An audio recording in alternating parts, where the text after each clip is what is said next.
Welcome, everyone, to Time to Thrive. This is your host, Bethany Meadows, and I'm excited today to introduce our guest. His name is Blaine Oelkers. He describes himself as America's only Chief Results Officer, and you know we're going to have to dig into what that means. That's because he loves to help people get results by sharing the habits which bring success and results. He's a leading authority in personal implementation and consistency, something we could all use.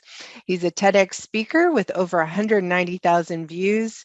Some of his more interesting claims to fame that I kind of dug out of his portfolio and so on is that he is a LinkedIn top connector with over 25,000 first level connections. That just blows my mind.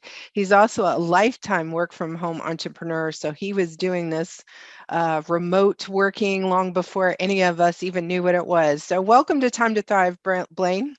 Bethany, thank you for having me. I so appreciate being able to share. And you did your homework there, so well done. And I hope that today I can add a little bit of value. But I do want to start off by just saying, hey, thank you for putting this together. I know these podcasts are a lot of work and editing and putting up online, but know that you are touching lives not yet born. I like to tell people who like you are doing this is, somebody's not even yet born 20 years, 30 years from now, because you're putting it all online, they'll be able to find it. So you have a big results ripple. And I do think that small business, which I've been myself now for 30 years, is kind of the backbone of the United States and of our economy. So I'm glad we're here to help, and I'm looking forward to it. I agree.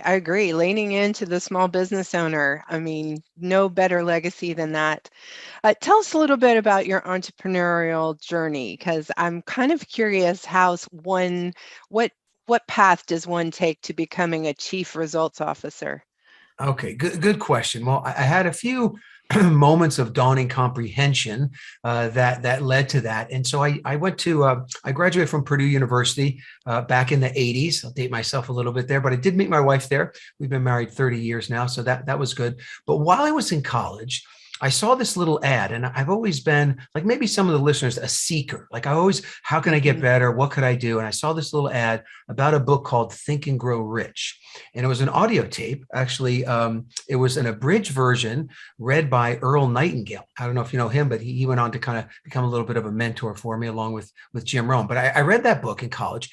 And this book, Think and Grow Rich, it's all about how to take your thoughts and turn them into physical reality. Now it says think and grow rich. It can be financial, but it doesn't have to be. He talks about health, harmonious relationships, all kinds of things. And in that moment in college, I realized, well, there's kind of a little bit of a systematic approach to take, what you think about, you bring about. So I created a little acronym called YTABA, which later that's what I did my TEDx talk about. But it had its roots there in college. And that book helped me to kind of go after my goals in a very kind of structured way.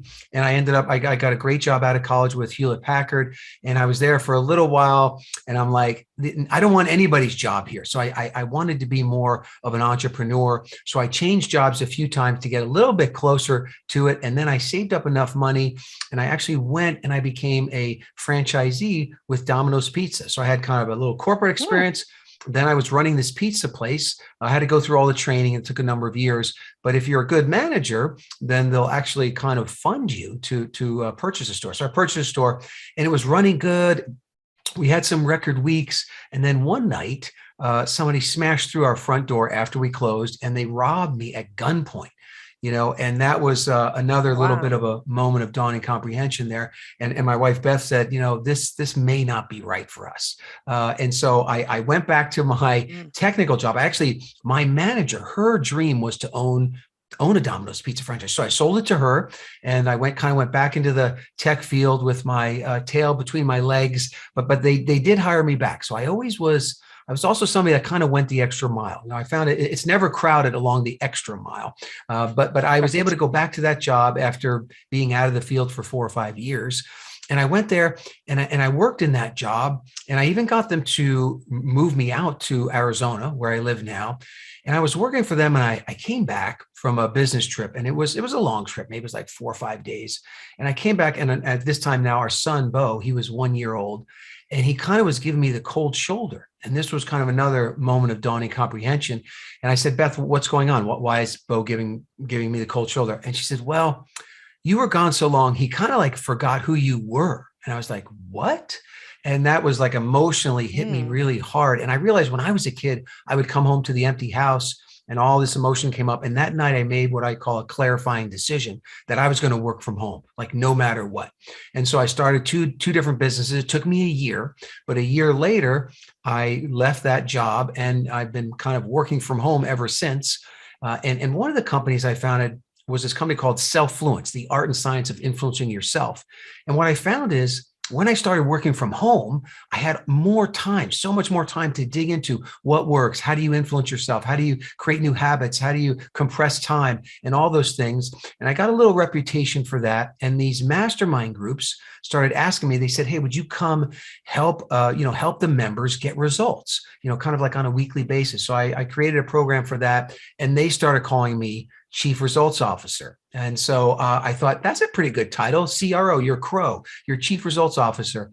And what I did is I said, well, I hadn't heard that before. So then I went to the US Patent and Trademark Office and I applied for the registered trademark and they gave it to me. So no one else had it. So now I am, Chief Results Officer with the R with the circle. So that means I'm the only one in the United States. You'd have to license. You have to get permission from me if you want to be a Chief Results Officer. So anyway, that was kind of fun and an easy process. I will admit, I just did it on my own. I know you can pay attorneys to do it, but it took a number of months. But it was I enjoyed kind of learning the process. If I was going to do it again, maybe I'd pay the attorney to save time. but I wanted to learn kind of like how to do it too, right? So that's where I ended up. And today, this is, I feel God has me on the planet to help people take control of their lives by taking control of themselves, kind of what has come to be known as personal implementation. And so that's, that's how I arrive here today with you. Well, that's great. I think we're all in that place where we're trying to do more with the same amount of time. I read a book a while back that talked about the power of full engagement. So it talked about the fact that you cannot manage time. There's only so much time, but it was about managing your energy on that side. But what you do is actually manage the productivity side of things, like doing things in a most streamlined and effective way possible. You talk about valuable doneness. I've seen you use that phrase. Can you clarify a little bit more about valuable doneness? What does that mean? Yeah. So the thing is, like, you could get a lot of stuff done, but not get, not have achievement, right? You kind of, you confuse movement and activity with achievement, right? So it's about getting stuff done, but it's also about getting the right stuff done, the stuff that's valuable to you. Now value, there could be some urgency in your business that you've got to get something done with a deadline. Yes, that has value, and the value, the pain of not getting it done gets bigger and bigger. But then when you look at like what is important to you, and what is going to move the needle in your business. And most people, I'll say, hey, do you know what the 80-20 rule is? And they'll say, yes. And so the 80-20 rule says that the Pareto principle, it's also called, is that, 20% of your activities produce 80% of your results, right? And 80% of what you do only produces 20%. So people say they believe that, but then they don't spend any time, and usually it's just think time, in focusing in on the 20, right? That produces 80% of your results, and kind of like trying to oust or defer or delegate or delay the 80% of the stuff that doesn't, that only produces 20% of the results. So valuable doneness is getting stuff done, but it's stuff that either is moving the needle, is bringing you progress, or is something of high value, right? So a lot of times, business owners, they'll say, my family is very important. But then when I look at their schedule for the week, it doesn't look like it's that important. It's not in there.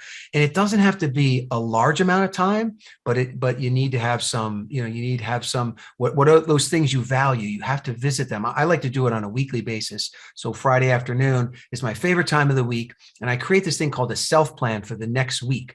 But I ask myself in the key relationships in my life, God, my wife, my kids, and my top clients, like, what's the most important thing I could do for them next week? And I'm really kind of digging into that. And a lot of times it doesn't necessarily have to be a big time commitment, right? It could just be a simple, small thing. Like, you know what, I'm going to text them, 2 or 3 times next week, some encouraging words, or, I know they're working on this thing, so I'm going to do that, anyway, but bringing that's what valuable doneness is. It's of high value, to you. Right. I think, as a business owner, we wear a lot of hats. Yes. And then, add in sometimes business owners own more than one business. So then they have a lot of hats, and then they have even more hats and a lot of those hats, and the hats go on and on. Sometimes what happens when you have all those hats is that you get what you do during the day is whatever is pulling at you the hardest. It's not necessarily what you should be doing, as you have pointed out, because it's not intentional. It's more reactionary than proactively being intentional about where we spend our time. Why do you think so many of us struggle with creating good, positive habits? Well, there's two parts to habit. So one part of habit, and we're all creatures of habit, and so habits end up kind of controlling your life to a certain degree. And there's two parts. One is creating new positive habits, and then the other part is eliminating bad habits. So they're two kind of different things. But in the idea of habit formation is that most people, they kind of forgot, that they are habit masters. Like people say, oh, I'm bad at new habits. I can't exercise. I can't, start my day with a good, healthy meal. I'm constantly getting interrupted and different things. So that's kind of more the bad habits, but they're not able to start new habits. And so I have one concept that has worked for me for more than 10 years now, and I call it the 21-second habits. And it's how to create a new habit that you want in 21 seconds, not 21 days. So if someone told you it takes 21 days to create a new habit, I'm sorry, they lied to you. And we're going to show you that right here, right now, that you don't need that you can create the new habit in just 21 seconds. And the way that works is that you have to realize that you are already a habit master. And so the company that I have called Self-Fluence, the art and science of influencing yourself, the premise is you don't need anything else. Like you already have enough time, you already have enough skills, you already know how to do it. It's just kind of directing it. It's almost like instead of being a lantern where everything's going, all your resources and thoughts and everything are going in all directions, not very far, you're turning that into a laser, right? Where you're getting laser focused on kind of what you want to do and your abilities. You're kind of laser focusing your abilities. And so I'll share two quick stories that'll illustrate this. So the first one was my wife, Beth, been married 30 years now, which is great. And a while ago, she would have nearly daily migraine headaches. And it was terrible. It was terrible. And so the doctor said, look, we've tried a bunch of things, but we need you to do this headache log. So in this log, you have to write down like, what was the weather? What did you have to eat? What could the triggers be? When did it start? All these things. And my wife could do it for a couple of days. And then she'd lose the log or forget to do it, right? And then she'd have a migraine. Then I'd ask her about the log. Bad move. Stop doing that very quickly. So anyway, we figured out that we've got to figure out a way that she could do this log. And then a lot of times when I'm in front of a big audience talking about this, I ask people, how many people, in the audience, how many of you brush your teeth at least once a day? And almost every hand goes up, right? Sometimes maybe somebody has dentures, but almost everybody brushes their teeth. And then I said, how often do you brush your teeth? Now, some people are once a day, 2 a day, 3 a day, but the streak in that room for a number of days in a row that people brushed their teeth was hundreds, thousands. Some people, they couldn't remember a day they didn't brush their teeth, right? So we realized that we're already a habit master. You're already a habit master at brushing your teeth. And my wife is like a morning and evening person, guaranteed. She doesn't like that gritty feeling on her teeth. So what we did is we took the headache log, put the toothpaste and the toothbrush and a pen on top of the headache log. And then when she brushed her teeth for the recommended 2 minutes in the morning at night, she filled out the log. And because she habit linked, that's the key, habit linking the new habit that you want to an existing habit that you're already a habit master at, she went like 90 days in a row without missing the log. And that led to all kinds of changes in medication and things. And now she might have a migraine headache once every couple of months, which is, praise the Lord for that. But it's so the key here is two things. The first one is habit linking to something that you're already habit master at. So for me, I had two habits that I wanted to create and do every single day. One was a Bible app. There's a Bible app. I like that. I wanted to be in there every single day. And the second one was I wanted to take a mind shower every day. So, in a lot of people, you take a physical shower most days, but how often do you kind of like wash your mind out of all the head trash and what's in the news and the social media and just all the problems of the day? And so I wanted to make sure I did that every single day. So what I did is I thought to myself, okay, Blaine, what do you do every day that you never miss, right? What's the first thing you do every morning? Well, it's the phone. So I turn on my smartphone. I look at my smartphone first thing every morning. And so what I did is I moved all the apps off the home page, and it just has the two apps, the Bible app and an app called Headspace, which is like a meditation mind shower app. And so what I did is when I open my phone for the first time, which happens every day without fail, I have to do those two apps before I'm allowed to touch anything else. Now, here comes the second part of the 21-second habit. Not only do you link it to something you always do, which I open my phone, but you also surf an urge to want to do something. Like I want to see, could be a text message from my kids. I want to check, what's the stock market done? Did any orders come in? What kind of emails do I have? Like I really want to see what the heck's going on in my life and in the world. And it's all inside that smartphone. So I surf that urge to make me do those two things. And as of this morning, I'm at like 1,485 days in a row, like over 4 years of never missing that habit because I habit linked it to something that I was already a habit master at. And when you start to think about that, think about a new habit, start small, start with one kind of simple habit, but then think about what do you want to link it to? Because there's things you do more than once a day, like brushing your teeth. There are things you do only once a day, getting up, getting dressed, driving to work, maybe, opening up your smartphone for the first time. But then there's things that you do once a week, once a month, once a year, and you can actually link to that. So habit linking with urge surfing, that allows you to create that habit in 21 seconds instead of 21 days. Wow. For a lot of people, I think it's just the first step is really just take action. And, a lot of times we'll go to conferences or workshops and we're inspired by our speakers such as yourself. And I'm going to, we leave and we're all full of good intentions. And then we don't do anything with the information. And so what you're talking about really is becoming a habit master by starting small, but it just becomes part of who you are and how you operate your life when you identify something that you want to have a discipline in or a consistency about, that you can identify that and use the techniques that you talked about. And then it just becomes part of your life, just like your Bible app became part of yours for the last 4 years. So yeah, exactly. And information is not transformation. Like you said, you got to act on it. So linking that new habit to something you're already a habit master at, is the way to go. And then that little action begins to build, right? Because what happens when you do a habit for 3 or 4 days, all of a sudden it becomes stronger and you don't want to kind of break the chain of that habit. It becomes stronger, but then your confidence goes up in yourself. So you increase your self-confidence. Your faith level in yourself starts to go up. And there's a great kind of spiral upward that happens from just even a small little habit, that you link to something else. A lot of business owners also, I asked them, what's the first thing you do in the morning? I have a cup of coffee. I said, well, there's your perfect link, right? So if you want to, start, one person said, look, I want to plan my day better. Great. You can't have the first sip of coffee till the plan started. Now you can drink the coffee and make the plan, but you got to start the plan before you drink. So they surf the urge for the coffee.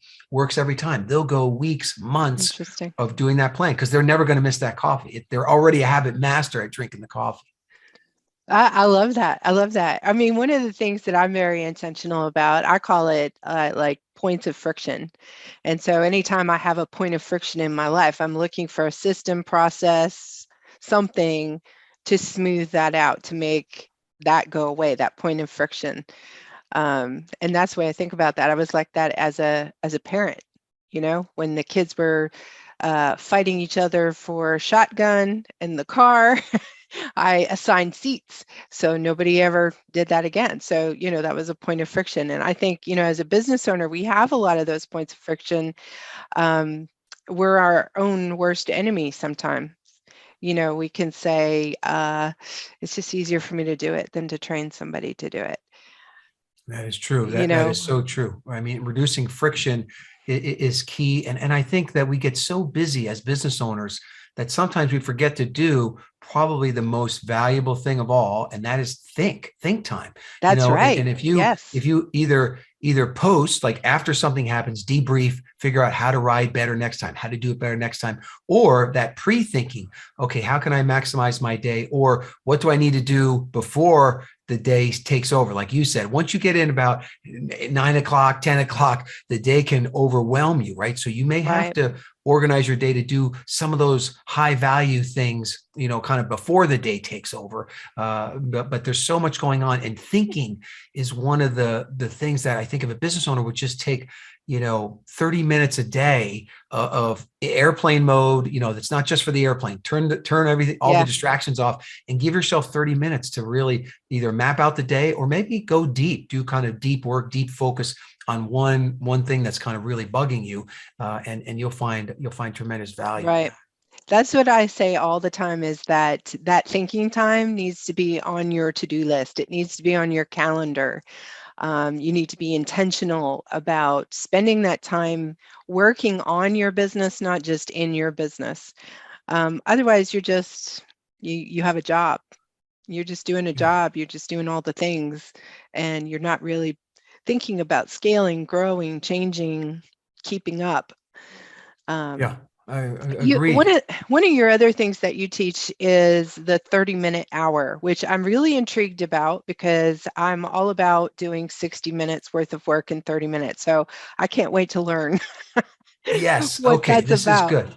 Yeah. So Yes. this is good. But the 30-minute hours, how to get an hour's worth of stuff done in just 30 minutes. So before, and we're going to show everybody how to do it. And Hmm. again, just like in the habits, you already know how to do it and you have already done it. So we're just going to bring it back to life. But before I do that, I want to find out, let's say that we put together a string of these 30-minute hours. Let's say we put 4 of them together.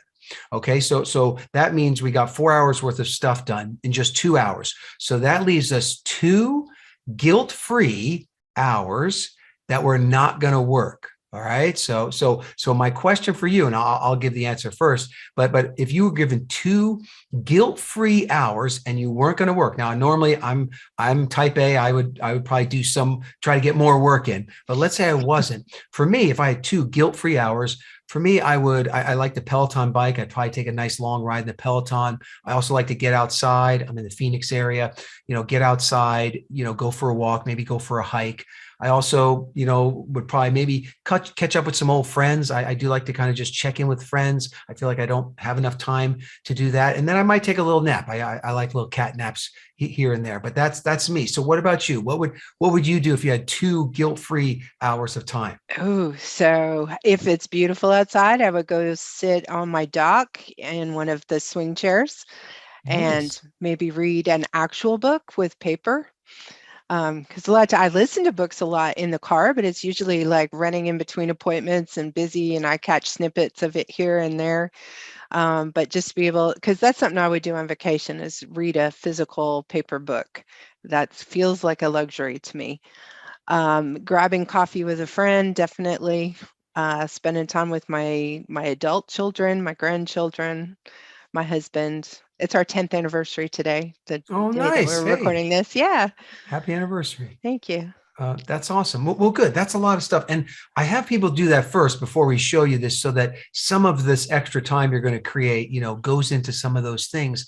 And when you look at that and think about, this is the stuff I enjoy, also try to pull some of that back in to your daily life, right? So for example, you said, hey, I want to do that think time, but I also like sitting in the swing on the dock. So why don't Mhm. I put in my thing 30 minutes of swing time, which I'll use as my dock time, but it'll also, you're kind of doing Be 2 my things think at time. once. Yeah, I Yeah, love yeah. that. So that's called multitasking, which sometimes gets a bad rap. But I'll talk about multitasking in a minute. All right. So how do you compress time? How do you go, take 60 minutes worth of stuff and get it done in 30 minutes? So everyone has done this already. There's a day of the year where people are 3 to 10 times more productive than a normal day. Now that's 3x to 10x. We're only looking for 2x. So we're not, you got plenty of scalability here, but do you know what day most people are 3 to 10 times more productive than their normal day?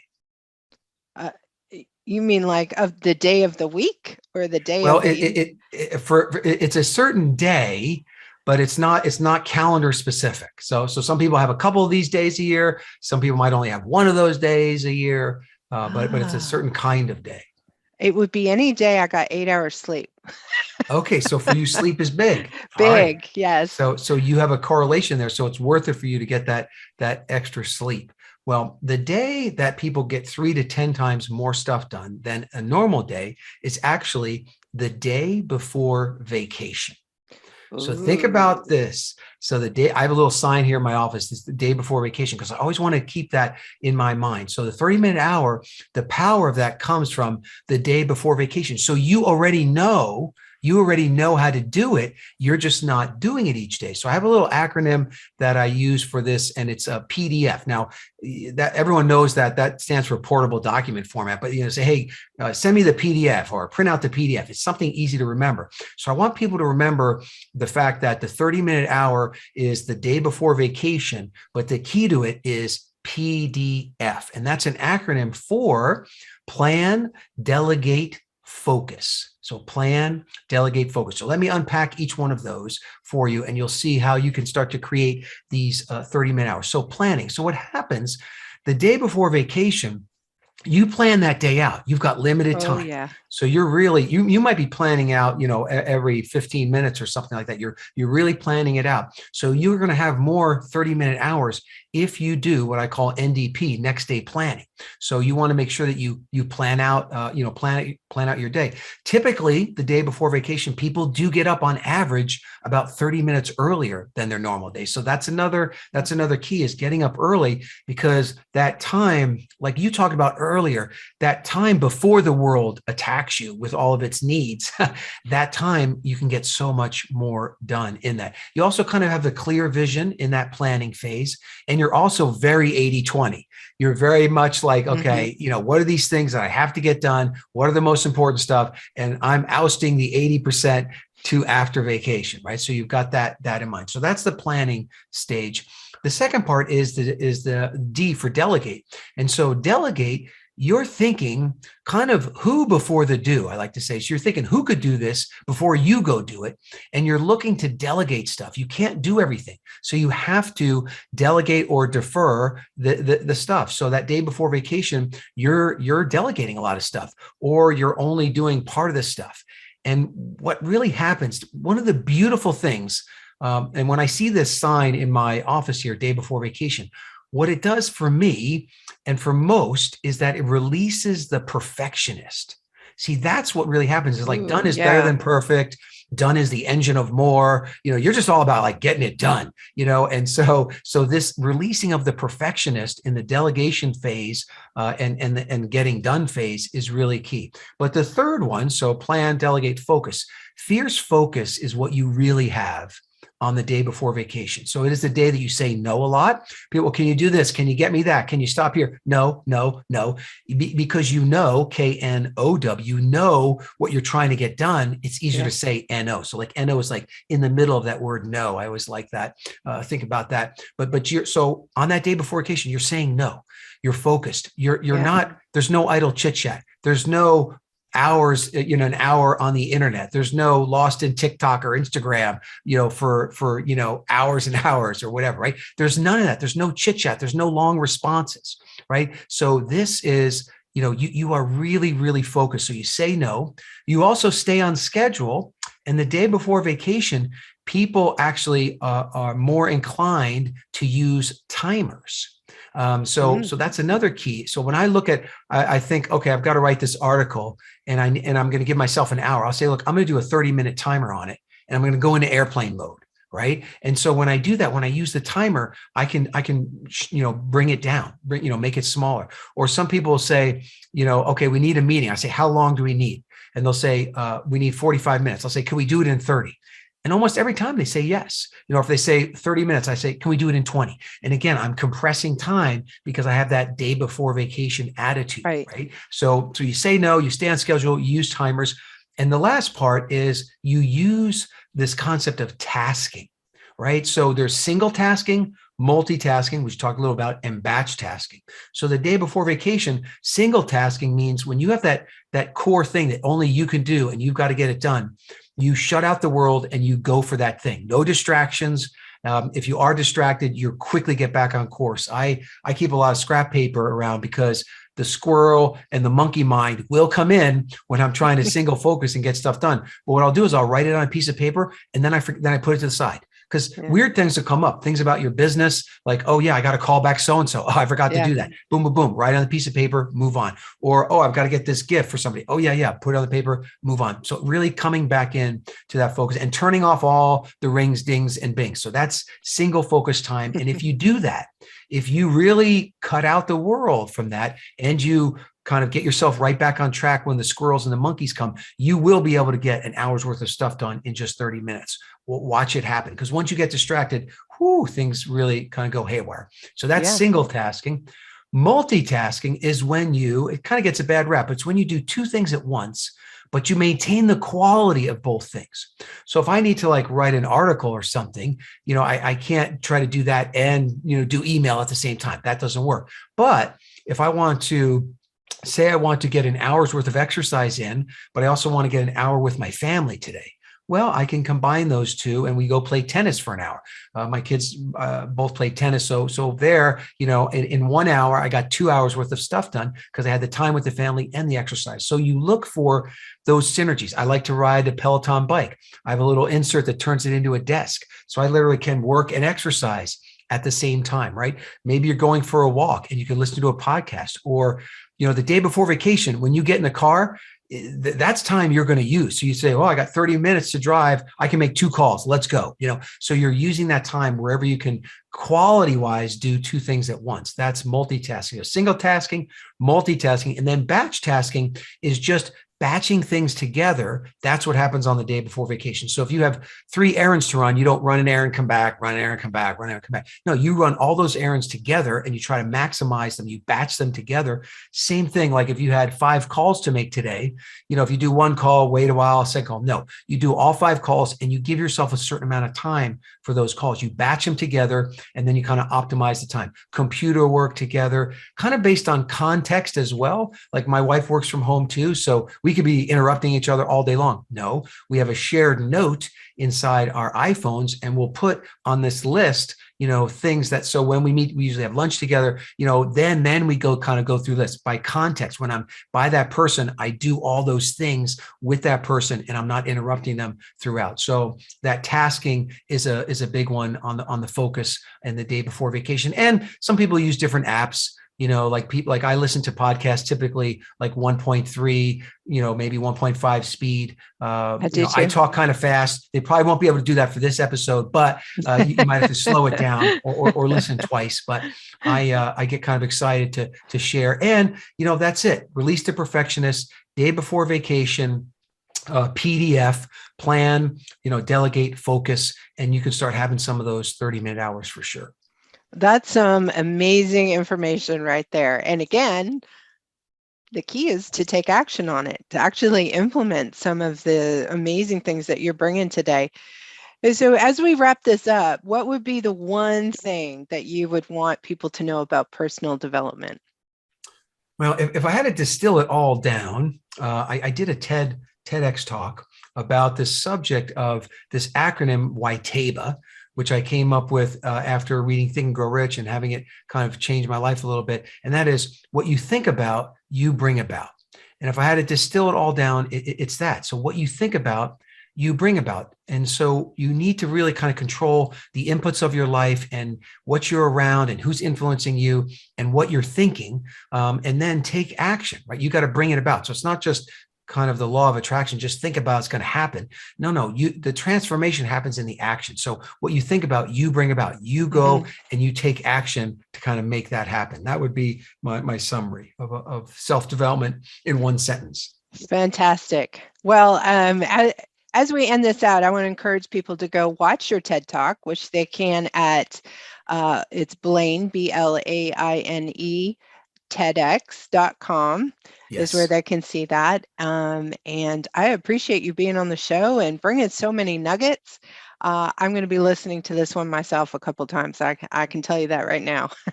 Well, listen, I thank you for having me, and I thank you. I thank you for helping small business owners, putting the time and effort to share this stuff. Super valuable. I think if you haven't subscribed to this podcast, please do. It's going to be a way to keep your mind straight and the business ideas flowing. And I would say the bad news is time flies. The good news, you're the pilot. So pilot your time, and you'll pilot your life. Awesome. We're just going to leave it right there. Thanks, Blaine.